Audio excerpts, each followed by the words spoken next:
Hello friends, नमस्कार, जय हिंद। सितारा exam study platform पर मैं शालिनी आप सभी का स्वागत करती हूं, अभिनंदन करती हूं। कैसे हो आप सब लोग? आई होप सब लोग आप अच्छे होंगे, स्वस्थ होंगे और अपनी सीटेट की तैयारी अच्छे से कर रहे होंगे। फ्रेंड्स, इस वीडियो के अंदर सीटेट सीडीपी के 2015 के क्वेश्चंस को हमने शामिल किया है, क्योंकि प्रीवियस ईयर के क्वेश्चंस आपके सीटेट एग्जाम्स के लिए मोस्ट इम्पॉर्टेंट होने वाले हैं, तो आप इन क्वेश्चंस को ज़रूर देखिएगा। चैनल पर अगर आप पहली बार आए हैं तो चैनल को सब्सक्राइब कर बेल आइकन को ज़रूर प्रेस कर लीजिए, ताकि जैसे हम नेक्स्ट वीडियो अपलोड करें तो उसका नोटिफिकेशन आपको तुरंत मिल सके। तो फ्रेंड्स, चलिए स्टार्ट करते हैं। फर्स्ट क्वेश्चन आपकी स्क्रीन पर है। निम्नलिखित में से कौन सा बच्चों के संवेगात्मक विकास के लिए सर्वाधिक उपयुक्त है? तो इस क्वेश्चन का सही आंसर है ऑप्शन दूसरा, कक्षा कक्ष का प्रजातांत्रिक परिवेश। कक्षा कक्ष का प्रजातांत्रिक परिवेश बच्चों के संवेगात्मक विकास के लिए सर्वाधिक उपयुक्त है। नेक्स्ट क्वेश्चन है, दूसरा क्वेश्चन है, निम्नलिखित में से कौन सा एक उपयुक्त रचनात्मक आकलन कार्य नहीं है? अवलोकन, परियोजना, खुले अंत वाले प्रश्न या विद्यार्थियों का योग्यता क्रम निर्धारित करना। तो इसका राइट आंसर है ऑप्शन 4, विद्यार्थियों का योग्यता क्रम निर्धारित करना। नेक्स्ट क्वेश्चन है, तीसरा क्वेश्चन है, एक प्रभावशाली अध्यापिका होने के लिए यह महत्वपूर्ण है। तो इस क्वेश्चन का सही आंसर है ऑप्शन 4, प्रत्येक बच्चे के संपर्क में रहना। प्रत्येक बच्चे के संपर्क में रहना एक प्रभावशाली अध्यापिका होने के लिए यह महत्वपूर्ण है, यानी कि उन बच्चों की परेशानियों को जानना और उसे हल करना यह तभी संभव है जब अध्यापिका प्रत्येक बच्चे के संपर्क में रहेगी। नेक्स्ट क्वेश्चन है, बच्चों के अधिगम को सुगम बनाने के लिए अध्यापकों को एक अच्छे कक्षाई परिवेश का सृजन करने की आवश्यकता होती है। इस प्रकार के अधिगम परिवेश का सृजन करने के लिए नीचे दिए गए कथनों में से कौन सा सही नहीं है? बच्चे के प्रयासों को स्वीकृति, अध्यापकों के अनुसार कार्य करना, बच्चे को स्वीकार करना या अध्यापक का सकारात्मक रुख। तो इसका राइट आंसर है ऑप्शन दूसरा, अध्यापकों के अनुसार कार्य करना। यदि अध्यापक अपने अनुसार बच्चों से कार्य करवाता है तो इससे बच्चों के ऊपर मानसिक प्रभाव पड़ता है। नेक्स्ट क्वेश्चन है, लड़कों एवं लड़कियों के विषय में कुछ कथन नीचे दिए गए हैं, आपके अनुसार इनमें से कौन सा सही है? तो इसका राइट आंसर है ऑप्शन दूसरा, लड़कों को घर के कामों में सहायता करनी चाहिए। लड़कों को घर के कामों में सहायता करनी चाहिए, यही वाक्य मात्र निष्पक्ष है, बाकी अन्य तीनों वाक्य कहीं ना कहीं लिंग पक्षपात की ओर इशारा करते हैं। नेक्स्ट क्वेश्चन है, एक बच्चे की कॉपी में लिखने में विपरीत छवियां, दर्पण छवि आदि जैसी गलतियां मिलती हैं। इस प्रकार का बच्चा लक्षण प्रदर्शित कर सकता है: अधिगम में समस्या, अधिगम में कठिनाई, अधिगम में अशक्तता या अधिगम में असुविधा। तो इस क्वेश्चन का सही आंसर है ऑप्शन तीसरा, अधिगम में अशक्तता। नेक्स्ट क्वेश्चन है, क्वेश्चन नंबर 7, विद्यार्थियों के ज्ञान अर्जन में सहायता करने के क्रम में अध्यापकों को किस पर ध्यान केंद्रित करना चाहिए? तो इस क्वेश्चन का सही आंसर है ऑप्शन तीसरा, शिक्षार्थी को सक्रिय सहभागिता के लिए शामिल करना। शिक्षार्थियों के ज्ञान अर्जन में सहायता करने के क्रम में अध्यापक को उनके सक्रिय सहभागिता के लिए शामिल करना चाहिए। नेक्स्ट क्वेश्चन है, अध्यापक के दृष्टिकोण से प्रभावशालीता किसका संयोजन है? तो इसका सही आंसर है ऑप्शन पहला, उच्च योग्यता, उच्च सृजनात्मकता, उच्च वचनबद्धता। ऑप्शन पहला सही आंसर है।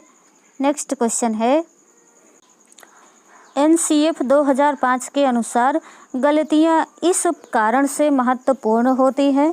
तो इसका सही आंसर है ऑप्शन तीसरा, यह बच्चे के विचार की अंतर्दृष्टि उपलब्ध कराती है तथा समाधानों को पहचानने में सहायता करती है। ऑप्शन तीसरा सही आंसर है।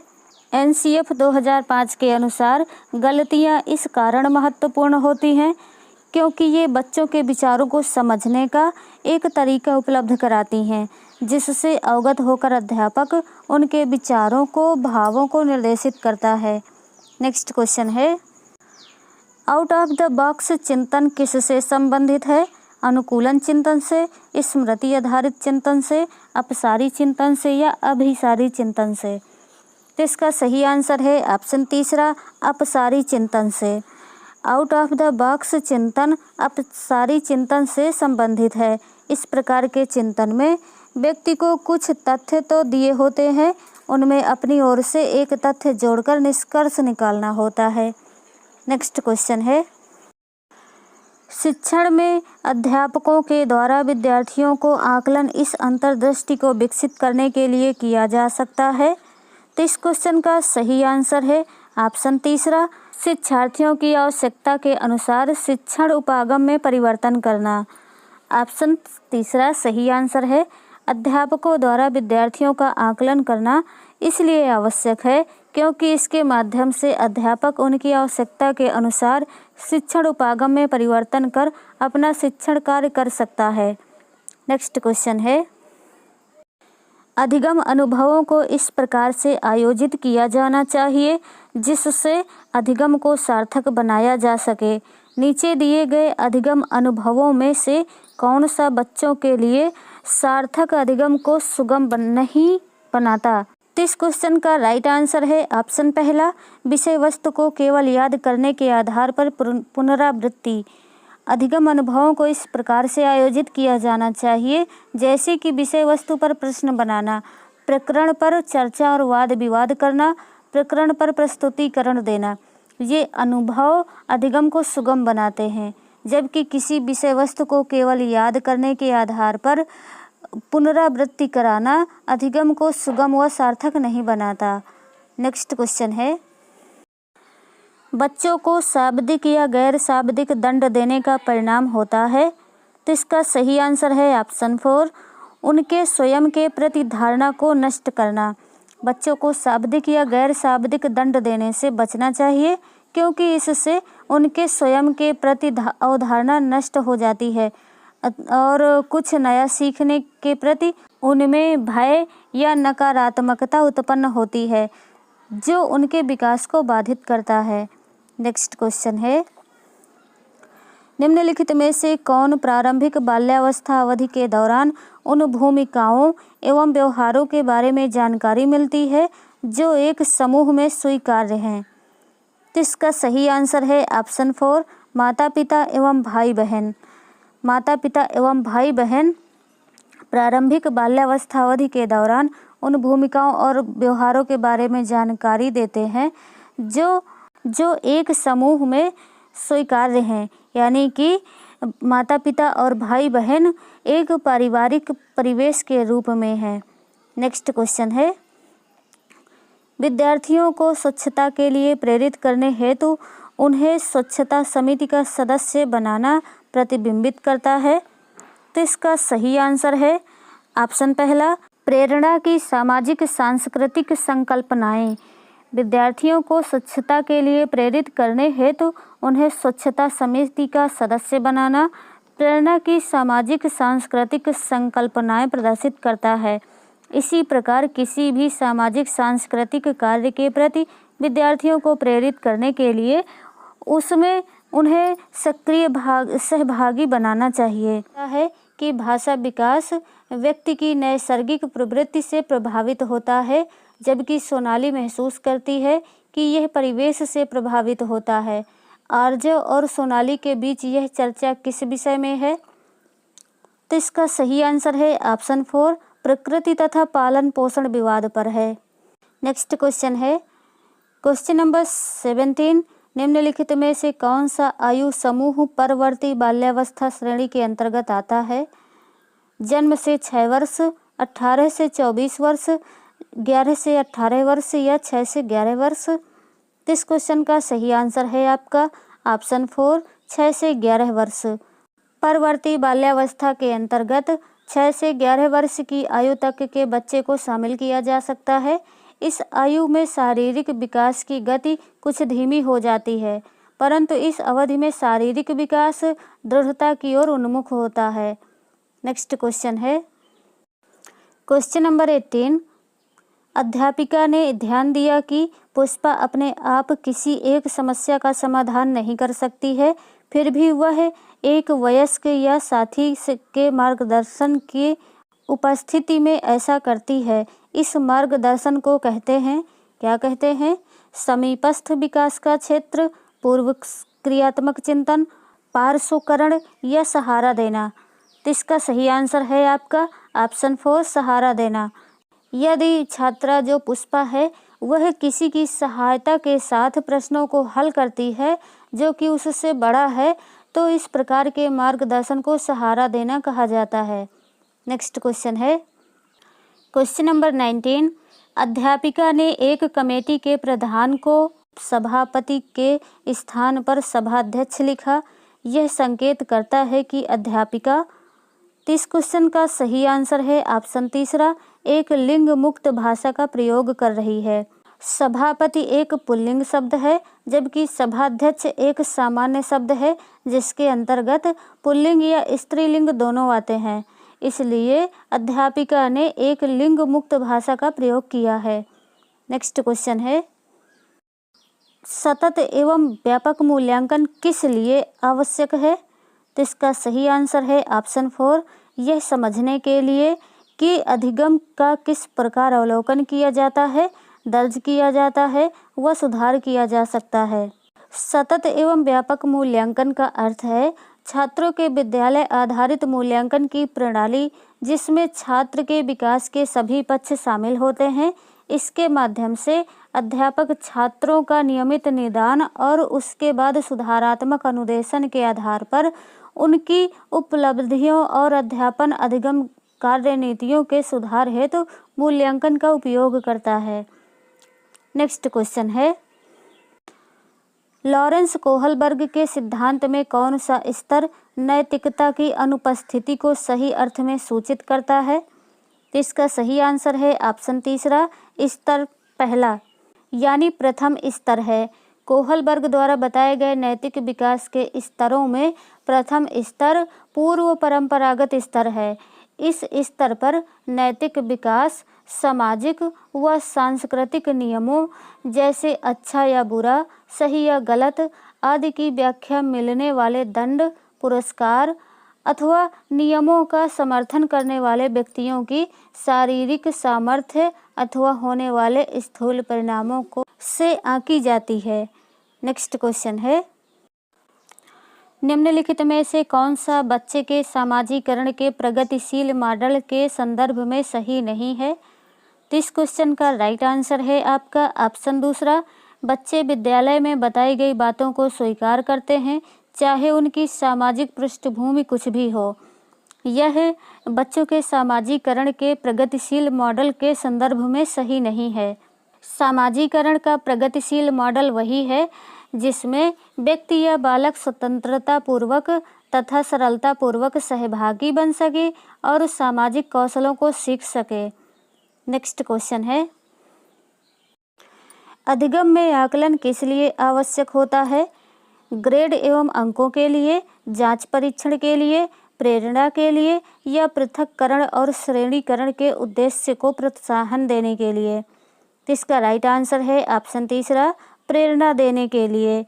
अधिगम में आकलन आवश्यक है, इससे छात्र और अध्यापक दोनों का आकलन होता है और अध्यापक छात्रों का आकलन करके उनके कमजोरियों की पहचान करते हैं और उसमें सुधार करने का प्रयास करते हैं। छात्र अपनी कमजोरियों को जानकर उसमें सुधार करते हैं। नेक्स्ट क्वेश्चन है प्रचलित योजनाओं में नई जानकारी जोड़ने को किस नाम से जाना जाता है? साम्य धारण, समायोजन, आत्मसातकरण या संगठन? तो इस क्वेश्चन का राइट आंसर है ऑप्शन 3 आत्मसातकरण। प्रचलित योजनाओं में नई जानकारी जोड़ने को आत्मसातकरण के नाम से जाना जाता है। नेक्स्ट क्वेश्चन है हम सभी अपनी बुद्धि, प्रेरणा, अभिरुचि आदि के संदर्भ में भिन्न होते हैं। यह सिद्धांत संबंधित है वैयक्तिक भिन्नता से, बुद्धि के सिद्धांतों से, वंशानुक्रम से या पर्यावरण से। तो यह संबंधित है सिद्धांत वैयक्तिक भिन्नता से। हम सभी अपनी बुद्धि, प्रेरणा, अभिरुचि आदि के संदर्भ में भिन्न होते हैं। यह सिद्धांत वैयक्तिक भिन्नता से संबंधित है। नेक्स्ट क्वेश्चन है, वंचित समूह के विद्यार्थियों को सामान्य विद्यार्थियों के साथ साथ पढ़ाना चाहिए, इसका अभिप्राय है। तो इसका सही आंसर है ऑप्शन पहला, समावेशी शिक्षा। समावेशी शिक्षा में विशेष शैक्षणिक आवश्यकताओं की पूर्ति के लिए एक सामान्य छात्र और एक दिव्यांग छात्र को समान शिक्षा प्राप्त करने के अवसर मिलते हैं। इसमें एक सामान्य छात्र एक दिव्यांग छात्र के साथ विद्यालय में अधिकतर समय बीतता है, यानी एक सामान्य छात्र और एक दिव्यांग छात्र दोनों एक साथ एक ही विद्यालय में समय बिताते हैं। नेक्स्ट क्वेश्चन है, कोई भी नाराज हो सकता है, यह आसान है, परंतु एक सही व्यक्ति के ऊपर सही मात्रा में, सही समय पर, सही उद्देश्य के लिए तथा सही तरीके से नाराज होना आसान नहीं है। यह संबंधित है संवेगात्मक विकास से, शारीरिक विकास से, संज्ञानात्मक विकास से या सामाजिक विकास से। तो इसका राइट आंसर है ऑप्शन पहला, संवेगात्मक विकास से। माता पिता तथा अध्यापकों को बालकों के संवेगात्मक व्यवहार का अध्ययन करके उनका उचित मार्गदर्शन करना चाहिए। शिक्षा के द्वारा अवांछित संवेगों को नियंत्रित करने तथा वांछित संवेगों को प्रोत्साहित करने का प्रयास किए जाने चाहिए। शोधन, अध्यवसाय तथा रेचन के द्वारा संवेगों को नियंत्रित किया जा सकता है। नेक्स्ट क्वेश्चन है, विकृत लिखावट से संबंधित लिखने की योग्यता में कमी किसका लक्षण है? डिस्प्रेक्सिया से, डिस्ग्राफिया से, डिस्कैल्कुलिया से या डिसलेक्सिया से? तो ये है डिस्ग्राफिया से। ऑप्शन दूसरा आपका सही आंसर है। विकृत लिखावट से संबंधित लिखने की योग्यता में कमी डिस्ग्राफिया के लक्षण है, यानी लिखने की अक्षमता से संबंधित है। नेक्स्ट क्वेश्चन है, पियाजे किस सिद्धांत के अनुसार निम्नलिखित में से कौन सा व्यक्ति के संज्ञानात्मक विकास को प्रभावित नहीं करेगा? भाषा, परिपक्वन, सामाजिक अनुभव या क्रियाकलाप? तो इसका राइट आंसर है आपका ऑप्शन तीसरा, सामाजिक अनुभव। पियाजे के सिद्धांत के अनुसार सामाजिक अनुभव वाला व्यक्ति संज्ञानात्मक विकास को प्रभावित नहीं करेगा। नेक्स्ट क्वेश्चन है, इनमें से कौन सा त्रितंत्रीय सिद्धांत में व्यवहारिक बुद्धि का अभिप्राय नहीं है? तो इसका राइट आंसर है ऑप्शन दूसरा, केवल अपने विषय में व्यवहारिक रूप से विचार करना। केवल अपने विषय में व्यवहारिक रूप से विचार करना, यह त्रितंत्री सिद्धांत में व्यवहारिक बुद्धि का अभिप्राय नहीं है। तो फ्रेंड्स, आज के क्वेश्चंस आपको कैसे लगे कमेंट करके ज़रूर बताइए। वीडियो को लाइक कीजिए, शेयर कीजिए और चैनल को सब्सक्राइब कीजिए। मिलते हैं नेक्स्ट वीडियो में, तब तक के लिए टेक केयर, बाय बाय, जय हिंद, वंदे मातरम।